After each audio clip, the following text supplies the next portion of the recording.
notice they're already pretty firm. And to do Mishima, your work has to be leather hard. You can't do this surface design on bone dry clay. Some examples of Mishima is this little guy here where I drew these lines and I used an X-Acto knife and I drew lines right through here and did dots, little stippling dots in the middle. I outlined a pig. So you could outline a pig with just a needle tool and then do the underglaze design, which I'm going to show you, which is important that you watch so you know how to do it.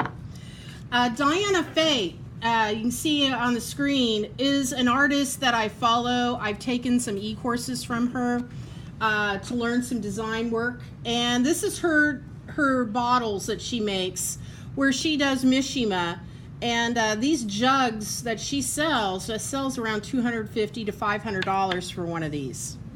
What you're paying for is the time that she's putting in to draw by hand all this design on these bottles. So Diana Fate is one of those artists that has really mastered this technique. And really this technique's all about drawing into the surface of your clay. You can get very fine marks and you can get a little bit thicker marks. This one here I did during last hour's class, and I did a flower and I did some color in it. We're going to talk about that here in a second. So when you get your clay leather hard, I cut out some different shapes of my clay. If you're watching, please, so I don't want you coming back. How do you do Mishima after I rattled it off? I have another leather hard piece of clay. It's pretty firm. There's still a lot of moisture, but the surface isn't perfect for Mishima.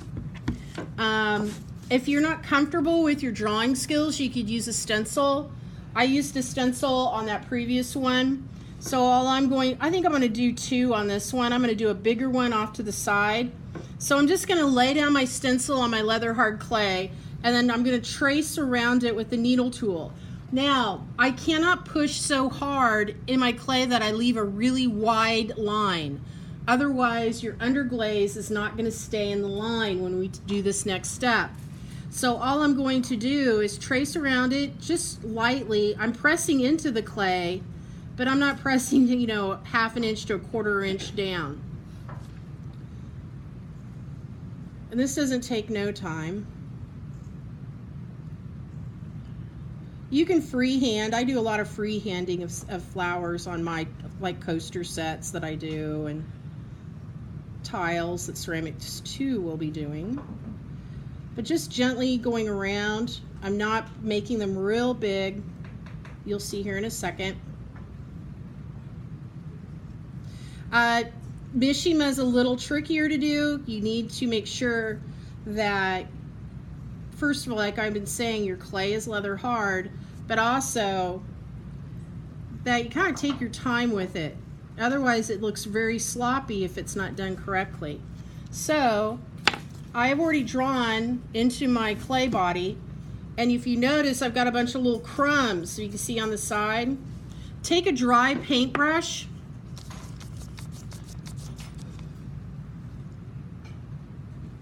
I prefer you watch, guys, everybody. And then instead of your finger, use a paintbrush to get rid of these crumbs, because these crumbs are gonna, you know, get in the way of the underglaze getting in these lines. If you notice, if there's still some in there, I'm just gonna take my needle tool and drag over the top. Take my brush and brush them away. My hands aren't big enough for that one. I kind of got some clay stuck there. I'm just going to scrape that off gently. So now I've got my petals drawn. Notice my line thickness is not real wide. They're pretty thin. I can get even thinner than that. I'm going to use an X-Acto blade. And I can go inside my petals now, and I can just draw some veins for the petals. Real thin lines. Just like that. Then if I want to do the center of my flower, like some stippling, I'm just going to do some dots with my needle tool inside my flower and push down. like so. Okay? So I'm going to go ahead and finish putting a few more lines inside my petals. Not many. I think it adds a little bit more character and it looks prettier. Just like that. So, Mishima, you want to use a dark colored underglaze. I'm using black. And now the next step is to get a nice big brush. And what I'm going to do, I'm going to paint half of my flower with this black. And it's not covering anything but going in the lines. So I want to make sure that I'm pushing this underglaze, if you're watching, into the lines. I'm going against the lines. I can go with the lines. And I'm only going to do half the flower. Why did I say I was only going to do half the flower? If you were listening, you should know. No one knows? Because I don't want my underglaze to dry out before I can get to it here. So now you're going to have a bowl of water and a sponge. Wring it out really, really well. And now what I'm going to do is gently just wipe across the surface.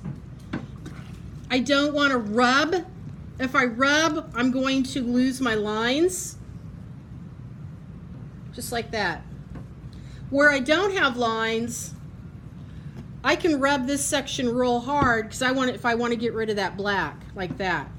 But I don't want to rub that hard where I carved my lines.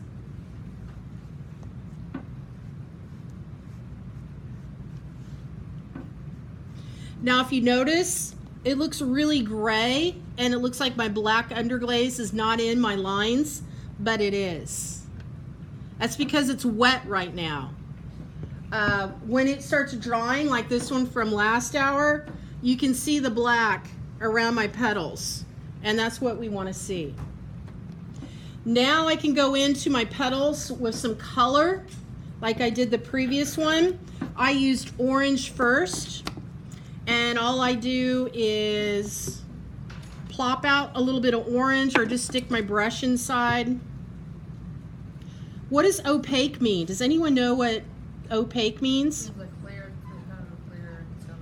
It's solid. It's a solid color.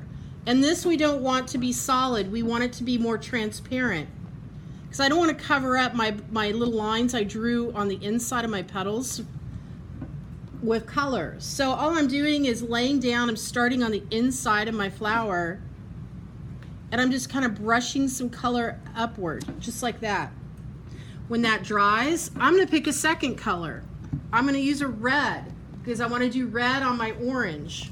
So all I'm going to do is grab a little red. I'm just going to go over the top of the red or the orange with my red, just like that. It's going to be brighter when it's bisque fired, and it's even going to be brighter when it's clear glazed, which we haven't talked about yet. Just like so, guys. Okay?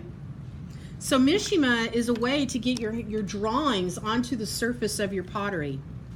Leather hard clay, fine lines, any which direction. Just make sure that you use a dark colored underglaze in those lines, and then wipe it away gently.